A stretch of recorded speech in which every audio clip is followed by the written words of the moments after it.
오늘은 부부 행복의 원리 두 번째 시간입니다.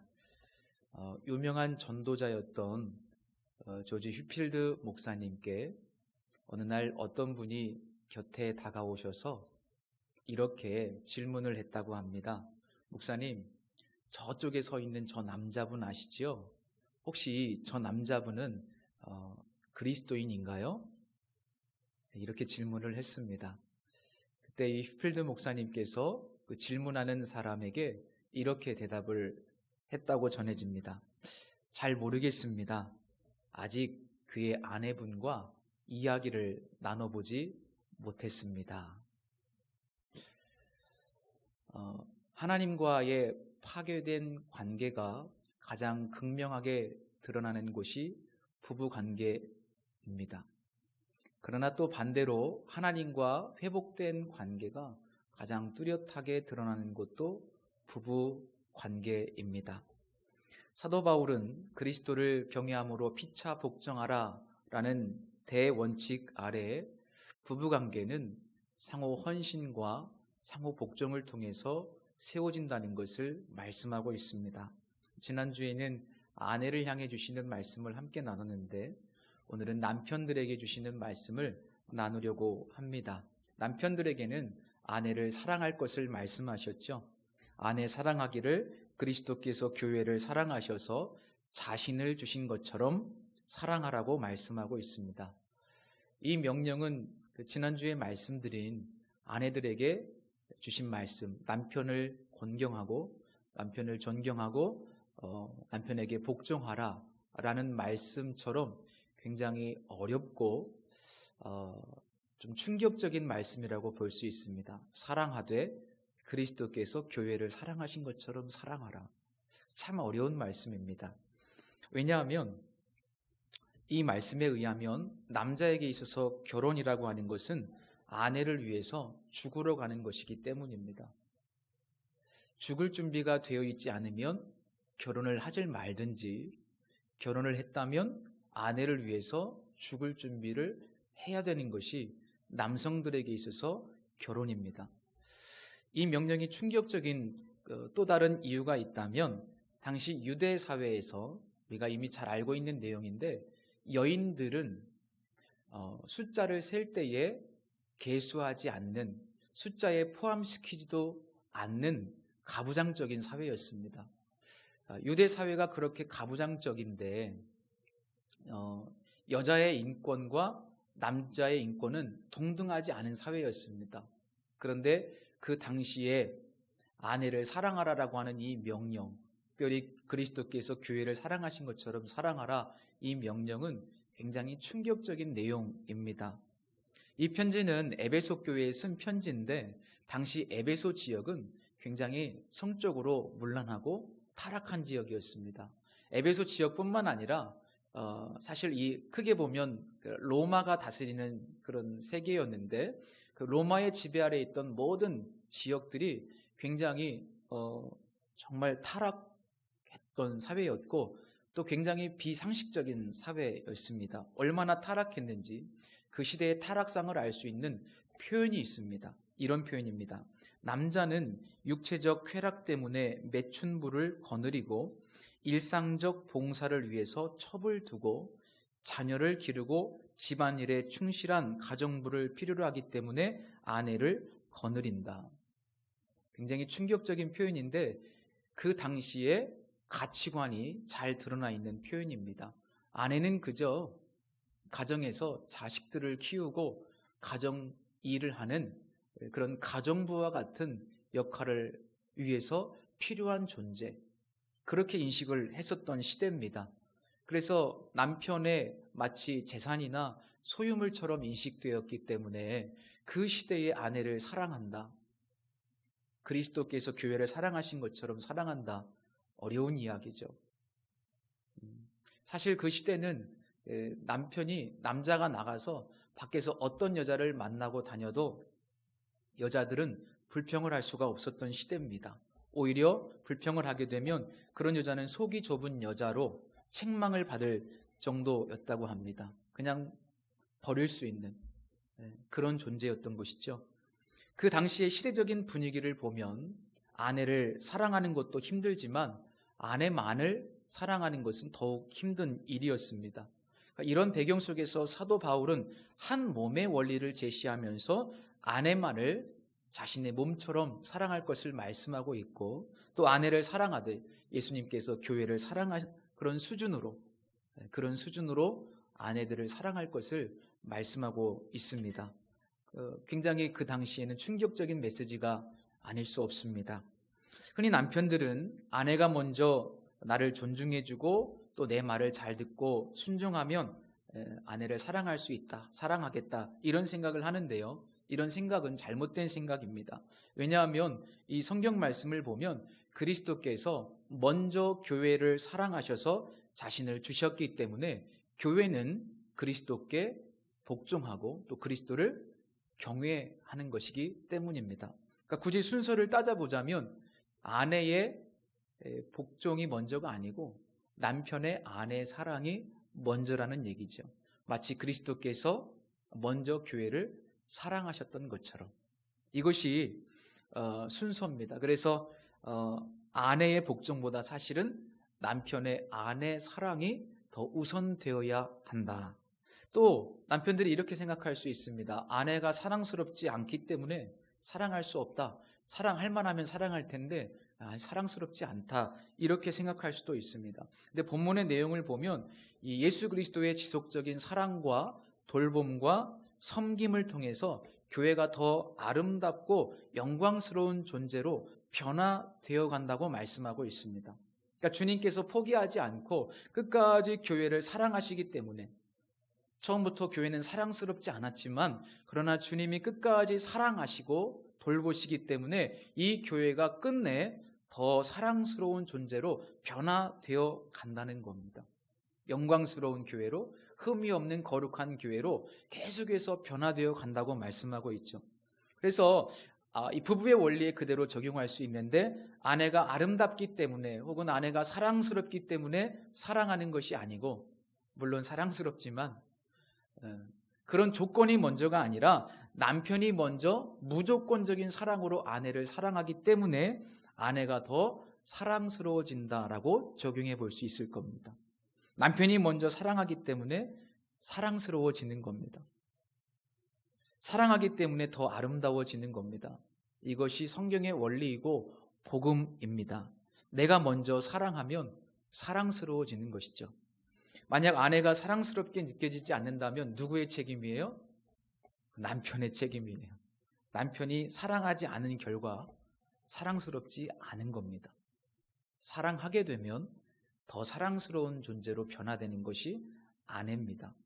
지난주에 남녀 관계의 고전처럼 우리가 알고 있는 화성에서 온 남자, 금성에서 온 여자라는 책을 소개시켜 드렸죠. 남자가 어떤 욕구를 갈망하는지에 대해서 지난주에 말씀드렸는데, 오늘은 여성들이, 아내들이 근본적으로 갈망하는 것이 무엇인지 그 아내의 욕구를 좀 말씀드리려고 합니다. 6가지를 설명하고 있는데, 아내가 받고자 하는 6가지 감정. 첫 번째는 관심입니다. 관심. 두 번째는 이해. 세 번째는 존중. 그리고 네 번째는 헌신. 그리고 5번째는 공감. 그리고 6번째 마지막 확신입니다.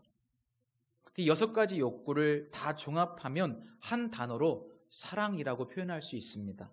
사랑은 관심이고 이해이고 존중이고 헌신이고 공감이고 확신, 즉 안정감을 주는 겁니다. 이것이 그 아내의 근본적인 갈망인데, 하나님께서 여성들을 창조하실 때 그렇게 창조하셨습니다.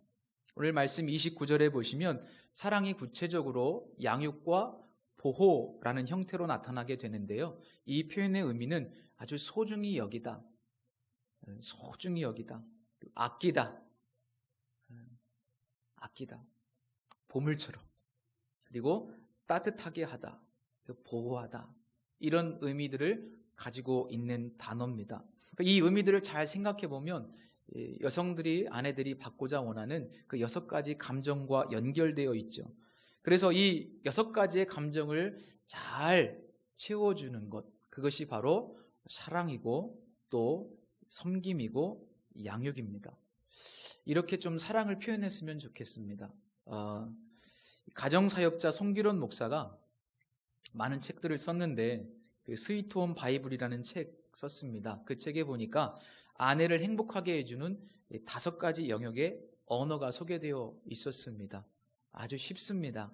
첫 번째 영역은 음식. 아내가 이제 식탁을 차리는데 주로 음식을 차리면 남편들은 이렇게 해주라는 거예요. 아, 맛있네. 정말 맛있네. 이렇게 해주라는 겁니다. 그러면 아내는 정말 살맛이 난다고 그렇게 표현하고 있습니다. 얼굴 찡그리지 마시고 이렇게 쭉 밀어놓지 마시고 맛있다고, 정말 맛있다고 한마디씩 해주시면 좋겠습니다. 두 번째, 외모의 영역입니다. 당신 참 예쁘다, 이렇게 해주라는 거예요. 당신 참 예쁘네? 그러면 더 아름다워지는데, 그분이 표현하기를 이렇게 말해서 목 졸려 죽은 남자는 아직 지구상에 한 사람도 없다고 그렇게 적어놓고 있습니다. 또 아내의 가사노동. 가사노동이 참 많잖아요. 잘 티가 안 나지만 끝도 없는 가사노동. 그때 남편이 가끔 여보 수고했어, 여보 수고했어 라고 말해주면 좋다고 합니다. 가장 아내에게 환영받는 말 중에 하나가 여보 수고했어요, 바로 이 말이라고 합니다. 네 번째, 신뢰. 남편이 봉투를 다 아내에게 맡기라고 그렇게 이야기합니다. 봉투를 다 맡기고 그러면서 이렇게 이야기하랍니다. 일생을 바친 것에 비하면 여보 아무것도 아니야. 좀 쑥스럽죠? 우리 어르신들은 일생을 바친 것에 비하면 아무것도 아니야. 5번째 영역, 애정. 이렇게 표현하랍니다. 당신을 사랑하오. 정말 사랑합니다. 자, 첫 번째, 정말 맛있다. 맛있다. 두 번째, 당신 참 예쁘네요. 예쁩니다. 세 번째, 정말 수고했어요, 여보. 고생했어요. 네 번째, 일생을 바친 것에 비하면 아무것도 아닙니다. 5번째, 당신을 정말 사랑해요. 사랑합니다. 그렇게 어렵지 않죠, 그죠? 네. 남편들이 아멘을 하셔야 되는데, 아멘. 네. 남편들은 오늘 저녁에 집에 가셔서 꼭 한번 좀 잘 표현해 주시기를 부탁을 드리고, 또 우리 아내분들은 오늘 저녁에 우황청심원을 드시고 준비를 하시기를 바랍니다. 네, 저한테 문자 메시지를 보내주십시오. 남편이 제대로 했는지, 순종했는지. 아내의 갈망을 한마디로 종합한 것이 사랑이라고 한다면, 남자가 인정과 존경을 받지 못할 때 마음이 죽어가듯이 아내가 남편으로부터 이 사랑을 받지 못하게 되면 정말 아내의 마음은 서서히 죽어가게 됩니다. 죽고 싶어 합니다. 그것이 여자의 심정입니다. 성경에 나오는 여인 중에 사랑받지 못해서 그 마음에 분노와 상처로 가득했던 한 여인이 있었습니다. 그 여인은 바로 야곱의 첫 번째 부인 레아입니다. 성경은 그녀가 사랑받지 못했다라고 거듭 말씀하고 있는데, 그 성경 말씀을 보면 이 여인이 얼마나 사랑을 받지 못해서 비참한 삶을 살았는지, 그것을 조금 반대로 해석해 보면 이 레아라고 하는 여인이 얼마나 살아가면서 남편의 사랑 하나만을 갈망했는지를 알 수 있습니다. 그 말씀을 제가 한번 읽어 드릴게요. 레아가 임신하여 아들을 낳고 그 이름을 르우벤이라 하여 이르되 여호와께서 나의 괴로움을 돌보셨으니 이제는 내 남편이 나를 사랑하리로다 하였더라. 자식의 이름을 짓고 이제는 내 남편이 나를 사랑해 주겠지.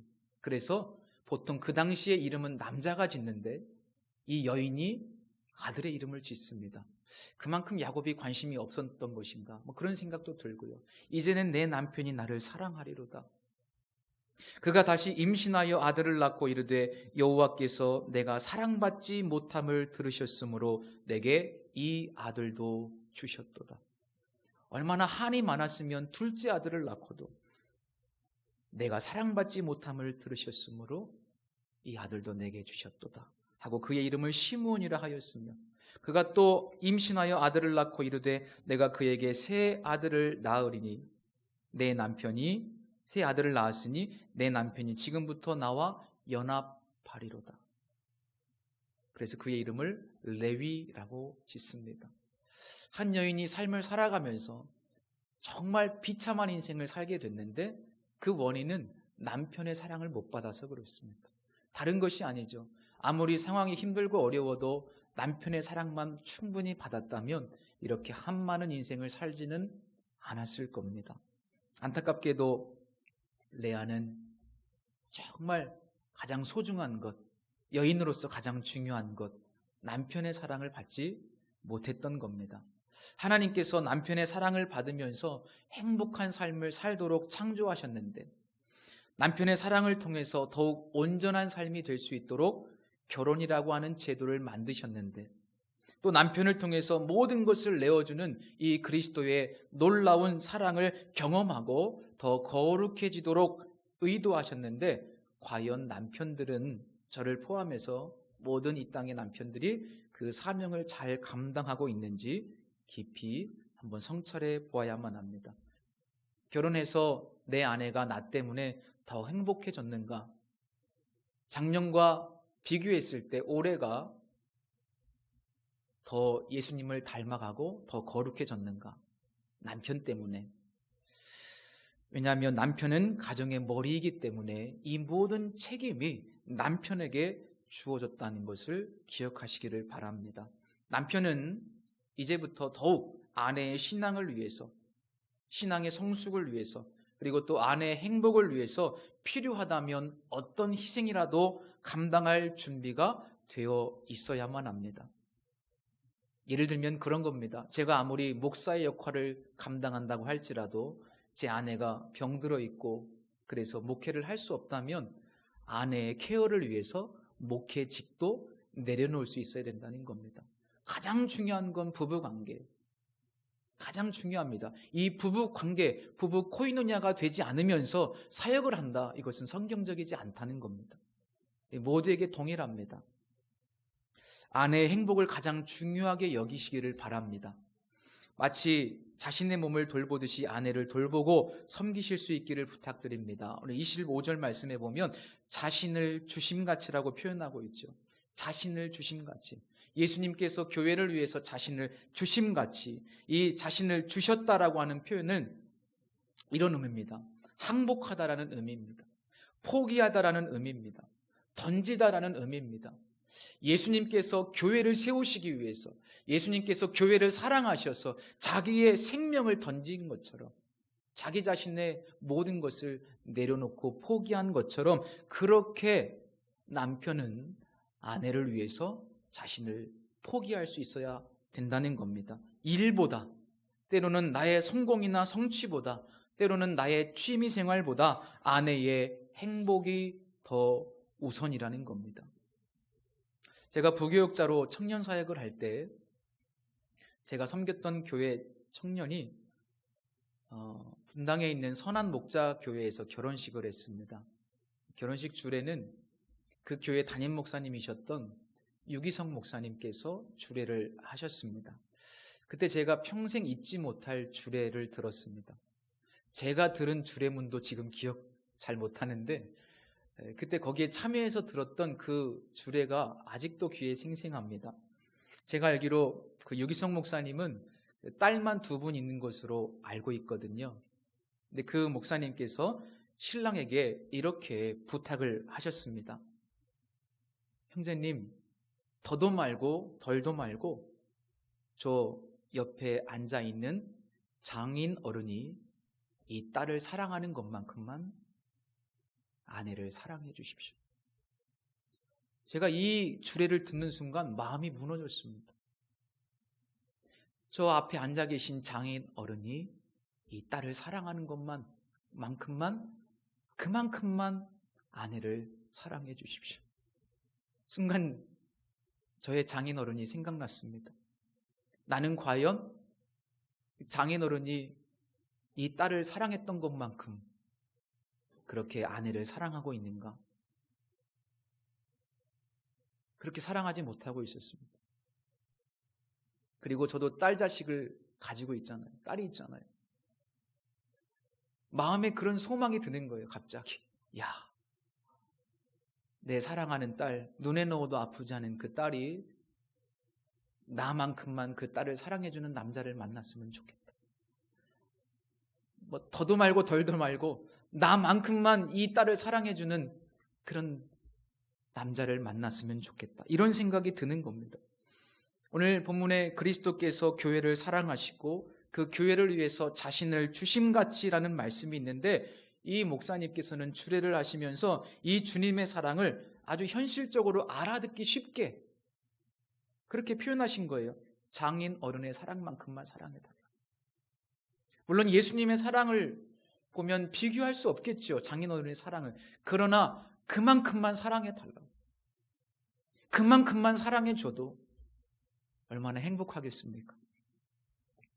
주례를 듣다가 이런 생각이 들었어요. 좀 불가능하지 않을까? 장인어른만큼 아내를 사랑하는 거, 이거 좀 불가능할 것 같은데. 안타깝게도 저를 포함해서 이 세상의 모든 남편들은 오늘 성경이 말씀하고 있는 수준으로 아내를 사랑할 수 없습니다. 장인 어른이 그 딸을 사랑하는 만큼도 우리는 아내를 사랑할 수 없습니다. 죄성을 가진 다른 것들을 사랑하려고 하는, 여러 대상을 사랑하려고 하는 남성들에게 있어서 정말 인간적인 노력과 의지로는 하나님께서 허락하신 그 귀한 아내를 사랑할 수 없습니다. 제가 언젠가 보았던 그 영상의 한 장면이 생각납니다. 부부관계가 파국으로 치닫고 있던 아들, 그 아들이 아버지에게 조언을 구하는 장면이었는데, 아버지가 그 아들에게 이렇게 조언합니다. 너는 캐서린을 사랑할 수 없단다. 네가 갖고 있지 않은 걸 줄 수는 없기 때문이지. 아들아, 이건 내가 해줄 수 있는 일이 아니란다. 이건 너와 하나님과의 관계란다. 저는 그 영상을 보면서 이 대목이 뚜렷이 기억이 납니다. 아들아, 너는 캐서린을 사랑할 수 없단다. 왜냐하면 네가 갖고 있지 않은 것을 줄 수가 없기 때문이란다. 남편들에게 아내를 사랑할 수 있는 능력은 없습니다. 사랑할 수 없는데, 사랑이 없는데 어떻게 오늘 본문에 나온 예수님의 명령에 우리가 순종할 수 있겠습니까? 우리의 인간적인 노력으로는 불가능하죠. 그래서 이 말씀에 순종하기를 원하신다면 남편들은 다시 예수 그리스도의 십자가로 돌아가야만 합니다. 사랑하지 않으려고 하는, 다른 대상을 사랑하려고 하는 우리의 정욕을 예수 그리스도의 십자가 앞에 못 박을 때, 십자가 앞에 나 자신을 세울 때만이 우리는 사랑의 가능성을 부여받게 됩니다.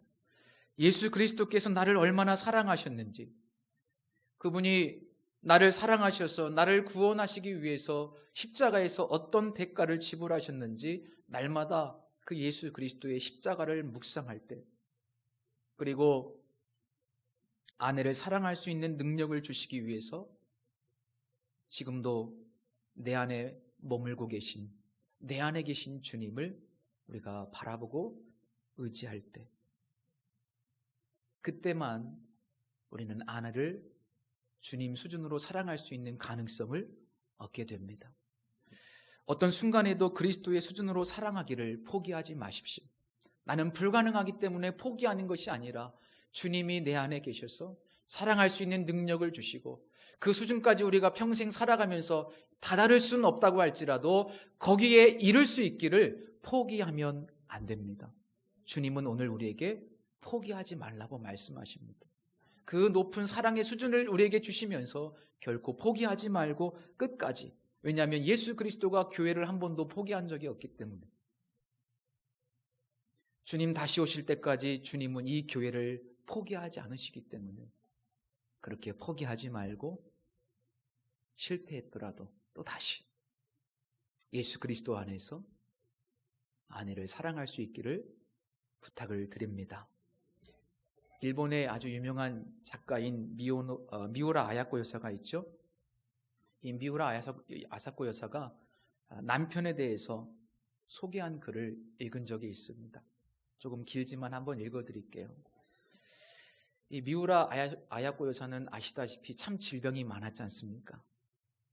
이런 내용입니다. 지난 2달간 제가 알았던 병은 대상포진이라는 병입니다. 이것은 심신의 피로가 극에 이르렀을 때 걸리는 병이라고 하는데 체내에 숨어있던 바이러스가 신경을 따라 물집이 되어 나타나는 것입니다. 나의 경우는 병세가 손쓸 경우도 없이 악화되어 왼쪽 눈 두덩이가 달걀 크기만큼 부어 올랐고 왼쪽 뺨에는 비눗방울 같은 물집이 다닥다닥 부풀었고 두 눈 사이에는 낙타 등 같은 혹이 나고 코는 2개를 뭉쳐놓은 것 같이 되고 입술은 새 부리처럼 쭈뼛해졌습니다. 고열도 39도까지 오르내렸습니다. 이 병은 극심한 아픔이 따르는 병으로서 남자라도 고함을 쳐가며 엉엉 울 정도로 아프다고 합니다. 나도 물론 아팠습니다만 내 곁에는 보기 드물게 친절한 남편이 있었습니다. 그는 문자 그대로 두 눈을 뜨고 볼 수 없는 나의 곁에 사시사철 붙어 앉아서 손으로 내 얼굴을 감싸 주었습니다. 그래서 한 번도 아프다고 호소해 오지 않는 나에게 수간호사가 아프다는 말 한마디도 안 하시는군요. 어지간히 잘 참아내시네요. 라고 말하기도 했습니다. 하지만 내가 잘 참아낸 것이 아니라 남편의 약손이 나의 아픔을 누그러뜨려 주었기 때문입니다. 흔히 말하는 대로 인간의 손에는 전기가 통하고 진정제 효과가 있다는 말이 정말인 것 같습니다. 그런데 이번 병을 앓는 동안 나는 남편에게서 크게 감명을 받았습니다. 흉측하게 변한 내 얼굴을 보고 남편은 매일같이 이렇게 말했습니다. 아야코는 예뻐요. 한결같이 참고 견디는 아야코는 정말 착합니다. 그리고 다음과 같은 시도 지어 주었습니다.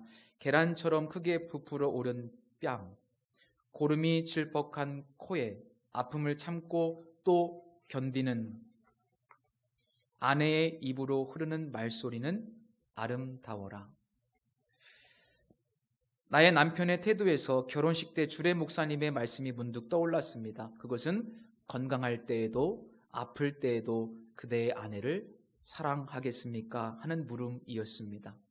나는 남편의 진실에서 깊은 위로를 받았고 흉한 흔적이 남을지 모르는 이 병 가운데서도 마음 편하게 요양할 수 있었습니다.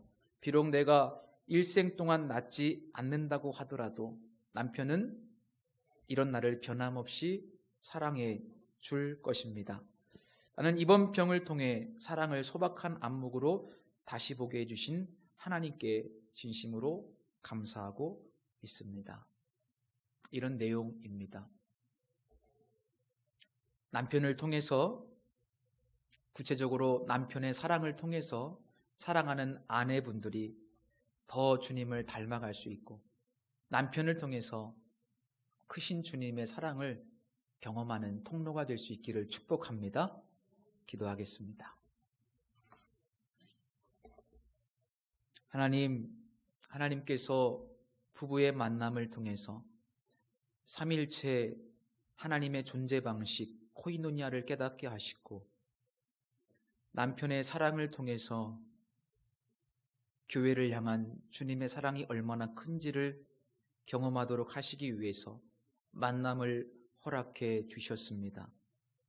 결혼하면 끝이 아니고 이제부터 아내를 사랑하되 그리스도께서 교회를 사랑하신 것처럼 사랑하라는 주님의 명령 앞에 우리의 자아를 십자가에 못 박고 온전히 순종하게 하여 주옵소서. 훗날 주님 앞에 부르심 받았을 때 이 주님의 말씀 앞에 온전히 순종해 놓으라고 우리가 감히 하나님 앞에 고백할 수 있는 충성된 종이 되게 하여 주옵소서. 또한 성도들이 이 말씀을 통해서 얼마나 주님께서 교회를 사랑하시는지, 흠도 많고 티도 많은 교회를 사랑하셔서 끝까지 함께 하셔서 영광스러운 교회로 세우시는 놀라운 신비 앞에 오늘도 감사하는 은혜가 있게 하여 주옵소서. 예수님의 이름으로 기도드립니다. 아멘.